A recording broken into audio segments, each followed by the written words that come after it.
मैं doctor CB. खूंटे, सहायक प्राध्यापक अर्थशास्त्र, शासकीय लक्ष्मेश्वर महाविद्यालय खरौद।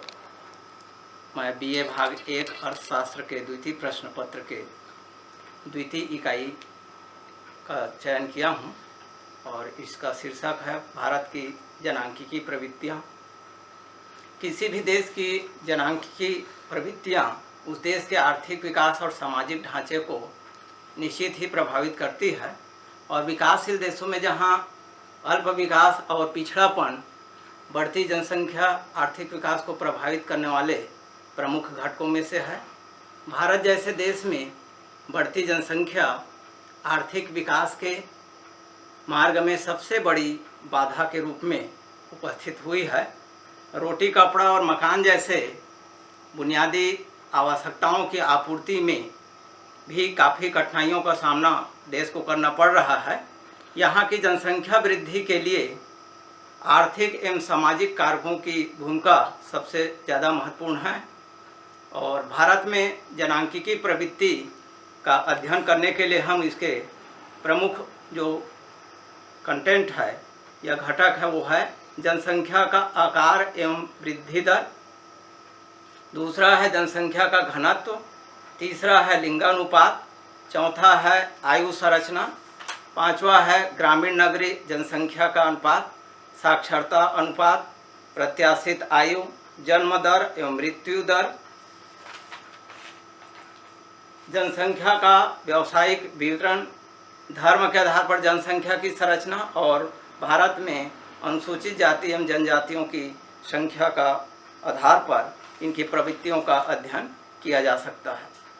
तो जनसंख्या के आकार और उनकी वृद्धि की जो दरें हैं, 1872 में जब भारत में प्रथम जनगणना किया गया उस समय देश की जनसंख्या 25.4 करोड़ थी, जो 2011 में बढ़कर 121.08 करोड़ हो गई।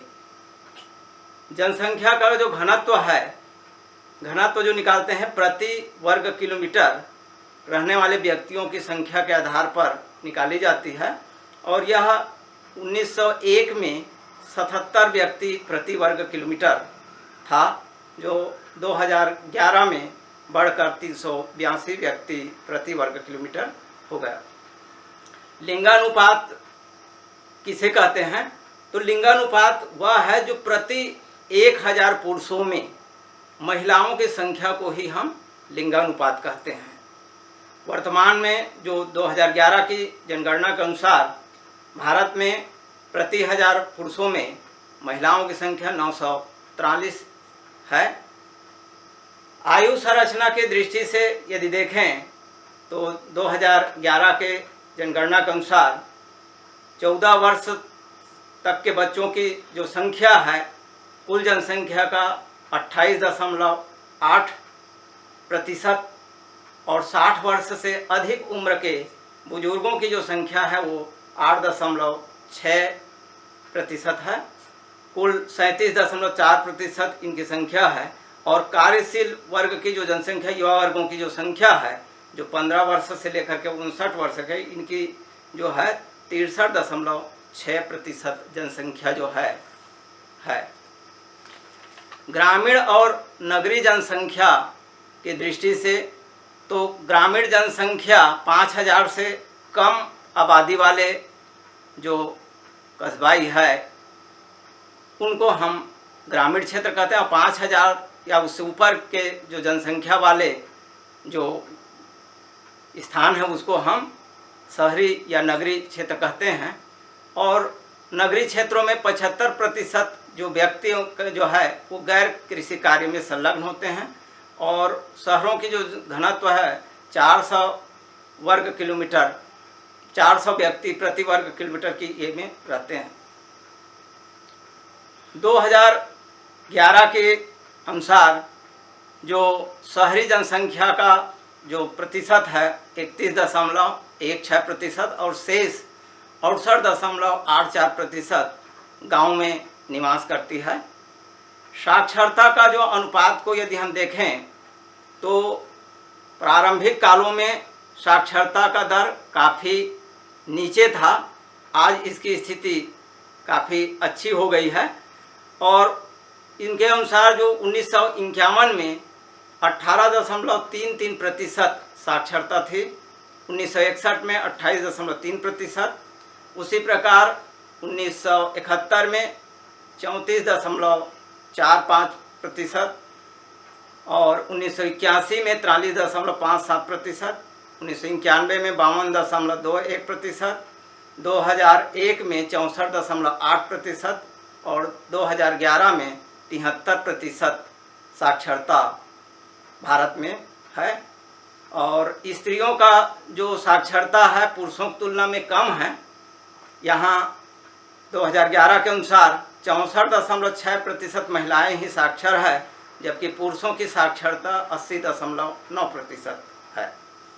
प्रत्याशित आयु, तो पहले जो ये है इसमें पिछले 100 वर्षों की यदि हम देखें तो प्रत्याशित आयु माने जीवने की अवधि, प्रत्याशित उम्र कि जो बच्चा जन्म लेता है वो कितने समय तक जीवित रहेगा, औसतन इसी को हम प्रत्याशित आयु कहते हैं। तो ये जो है उस समय 24 वर्ष मात्र थी। 1911 में 24 वर्ष, 1951 में 32.1, 1971 में 46.4, 1991 में 58.7 वर्ष और 2012 से 16 जो वर्तमान स्थितियों में यह जो प्रत्याशित आयु है 68.7 वर्ष है। इसी प्रकार जन्म दर और मृत्यु दरों के जो महत्वपूर्ण कंटेंट है इसके प्रवृत्तियों में, तो जन्म दर और मृत्यु दर यह जो है जनसंख्या को प्रभावित करने वाले प्रमुख घटक है। यदि जन्म दर अधिक है और मृत्यु दर कम होगी तो निश्चित वहाँ की जनसंख्या वृद्धि काफ़ी तेज गति से बढ़ने लगेगी। तो भारत की जो जनसंख्या में जो वृद्धि का प्रमुख कारणों में जन्म दर की अधिकता और मृत्यु दर में कमी आना। तो जन्म दर में यदि हम देखें तो मृत्यु दर की तुलना में काफ़ी ये हुआ, लेकिन पहले जो है जन्म दर अधिक था, अब वर्तमान में जन्म दरों में कमी आई है, लेकिन मृत्यु दर में भी उससे भी ज़्यादा कमी आई है। तो यदि हम जन्म दर को देखते हैं तो 1910-11 में 49% जो ये था 49 व्यक्ति प्रति हजार में, और 1961 से 71 में 41.7 व्यक्ति जो प्रति हजार में, और 1990-91 में 29.5, 2017 में 20.2 व्यक्ति प्रति हजार जन्म दर था। मृत्यु दर का यदि देखें तो 1911 से 20 में 47.7 व्यक्ति प्रति हजार, 1950-51 में 27.4, 1990-91 में 12.5 व्यक्ति, और वर्तमान में जो 1917 के अनुसार 6.3 व्यक्ति प्रति हजार मृत्यु दर ये था। यदि जन्म दर के कारणों पर हम ध्यान दें तो इसमें सामाजिक विश्वास, पारिवारिक बाल विवाह, विवाह की अनिवार्यता, ईश्वरीय देन, मनोरंजन के साधनों में कमी, जीवन स्तर का निम्न होना, गर्म जलवायु, उसी प्रकार निरोधक साधनों का कम उपयोग होना भी जन्म दर की अधिकता के कारणों में से है। जबकि मृत्यु दरों में जो कमी आने के कारणों में है अकाल और महामारियों में कमी, स्त्रियों में साक्षरता और शिक्षा का बढ़ावा, विलंब विवाह भी जो है कारण जन्म दर में तो कमी आया है, लेकिन मृत्यु दरों में भी कमी देखने को मिला है। इसी प्रकार जनसंख्या का व्यावसायिक ढांचा को यदि हम देखें तो कामकाजी लोगों की संख्या 39.8% है, जो 48.17 करोड़ लोग कामकाजी संलग्न हैं। पुरुषों की सहभागिता महिलाओं से ज़्यादा है 53.3%, और महिलाओं की सहभागिता 25.5% है। धर्म के आधार पर भारतीय जनसंख्या की जो संरचना है 2011 के अनुसार देखें तो भारत में हिंदुओं की संख्या सर्वाधिक है और 96.63 करोड़ हिंदू है जो कुल जनसंख्या का 79.8% बैठता है। मुसलमानों की जनसंख्या जो है 17.22 करोड़, जो 14.2% है। ईसाइयों की जनसंख्या 2.78 करोड़, जो 2.3%।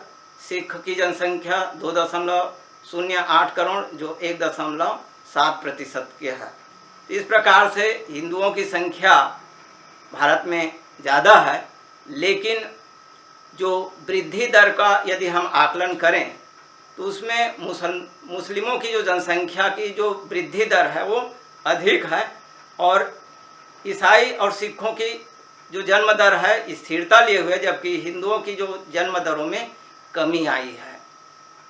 भारत में जो अनुसूचित जाति और जनजातियों की जो जनसंख्या की जो संरचना है, 1951 में अनुसूचित जातियों की जो जनसंख्या है 5.2 करोड़ थी, जो कुल जनसंख्या का 14.6%, और 2011 में यह जो है बढ़ कर के 20.13 करोड़, जो कुल जनसंख्या का 16.6% बढ़ता है।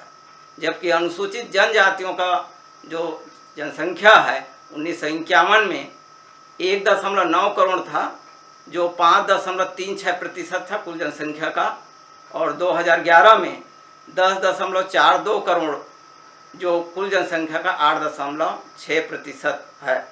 इस प्रकार से भारत की जो जनांकीय प्रवृत्तियों का अध्ययन के आधार पर हम देखें तो भारत में जनसंख्या में जो वृद्धि के जो कारणों को यदि हम देखा जाए तो इनमें प्रमुख रूप से है ऊंची जन्म दर, मृत्यु दर में जो कमी है, आयु संरचना जो 15 से 59 वर्ष के जो प्रजनन के वर्षों के रहते हैं इनकी संख्या ज़्यादा है, अशिक्षा और निम्न जीवन स्तर जीने के जो आदि है, शरणार्थियों का आना और विदेशियों से भारतीयों को निकाले जाने से भी भारत की जनसंख्या में वृद्धि देखने को मिला है।